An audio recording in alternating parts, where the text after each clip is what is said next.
9 तारीख को रात को अमेरिका के उपराष्ट्रपति जी ने मुझसे बात करने का प्रयास किया। वो घंटे भर कोशिश कर रहे थे, लेकिन मेरी सेना के साथ मीटिंग चल रही थी, तो मैंने उनका फोन उठा नहीं पाया। बाद में मैंने उनको कॉल बैक किया। प्रधानमंत्री नरेंद्र मोदी ने लोकसभा में साफ तौर पर कहा कि 9 मई की रात को अमेरिकी उपराष्ट्रपति जेडी वांस का फोन आया था, लेकिन वो उठा नहीं पाए।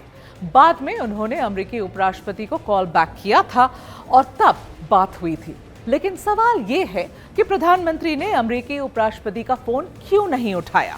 आखिर वो कौन सी वजह थी कि 1 घंटे तक अमेरिकी उपराष्ट्रपति फोन करते रह गए, लेकिन प्रधानमंत्री मोदी उस फोन कॉल को उठा नहीं पाए?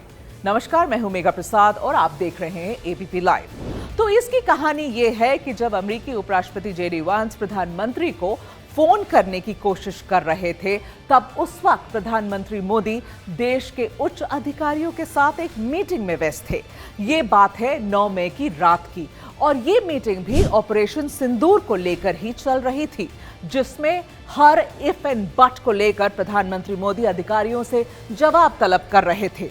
पाकिस्तान को किस भाषा में जवाब दिया जाएगा, और अगर पाकिस्तान अपनी हद से आगे निकलता है तो उसका संभावित जवाब क्या क्या हो सकता है, ये सब उस मीटिंग में तय किया जा रहा था, जिसमें राष्ट्रीय सुरक्षा सलाहकार तक मौजूद थे। 9 तारीख को रात को अमेरिका के उपराष्ट्रपति जी ने मुझसे बात करने का प्रयास किया। वो घंटे भर कोशिश कर रहे थे, लेकिन मेरी सेना के साथ मीटिंग चल रही थी, तो मैंने उनका फोन उठा नहीं पाया। जब प्रधानमंत्री मोदी को जेडी वांस के मिस्ड कॉल्स के बारे में बताया गया, तो उन्होंने पलटकर फोन किया।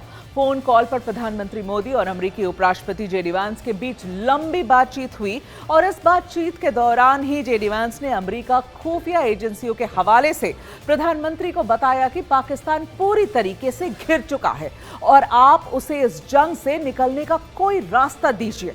तब जेडी वांस ने प्रधानमंत्री से पाकिस्तान में मची तबाही का जिक्र किया, तो प्रधानमंत्री की ओर से साफ कर दिया गया कि अब अगर पाकिस्तान कोई भी गलत हरकत करता है तो उसे और भी सख्त जवाब मिलेगा। अमेरिका के उपराष्ट्रपति जी ने मुझे फोन पे बताया कि पाकिस्तान बहुत बड़ा हमला करने वाला है, ये उन्होंने मुझे बताया।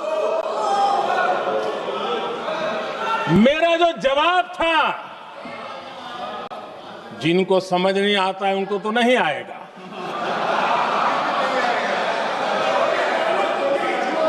मेरा जवाब था,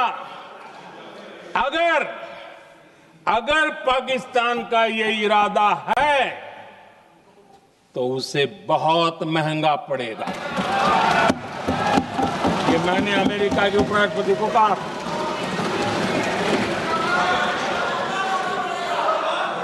अगर पाकिस्तान हमला करेगा तो हम बड़ा हमला कर करके जवाब देंगे, ये मेरा जवाब था। और आगे मेरा एक वाक्य था, मैंने कहा था, हम गोली का जवाब गोले से देंगे। जेडी वांस ने पीएम मोदी का संदेश पाकिस्तान तक पहुंचाया। पाकिस्तान के डीजीएमओ ने भारत के डीजीएमओ को फोन किया, लेकिन तब भारत के भी डीजीएमओ व्यस्त थे, तो उन्होंने भी फोन नहीं उठाया। थोड़ी देर बाद जब बात हुई तो पाकिस्तानी डीजीएमओ गिड़गिड़ाने लगे, हमला रोकने की अपील करने लगे। डीजीएमओ तुरंत इस बात का फैसला नहीं कर सकते थे, तो उन्होंने प्रधानमंत्री से बात करने के लिए वक्त मांगा, और भारत ने तब तय किया कि हमले रोक दिए जाएंगे, लेकिन तब तक जब तक पाकिस्तान शांत रहता है। अगर पाकिस्तान कोई हिमाकत करता है तो उसका जवाब सख्ती से दिया जाएगा। कुल मिलाकर जब भारत ने शांति की अपील मान ली और जंग रोकने का फैसला किया, तो पाकिस्तान ने भी ये बात अमेरिका को बता दी, और फिर ट्रंप तो ट्रंप ठहरे।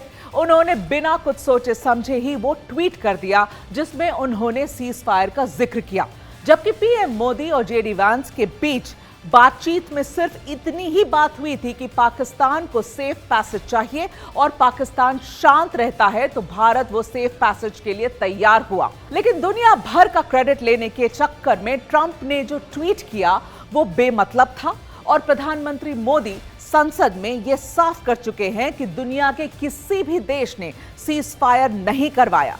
जाते जाते प्रधानमंत्री मोदी जी का वो बयान भी सुन लीजिए जो उन्होंने लोकसभा में दिया। दुनिया के किसी भी नेता ने भारत के ऑपरेशन रोकने के लिए नहीं कहा।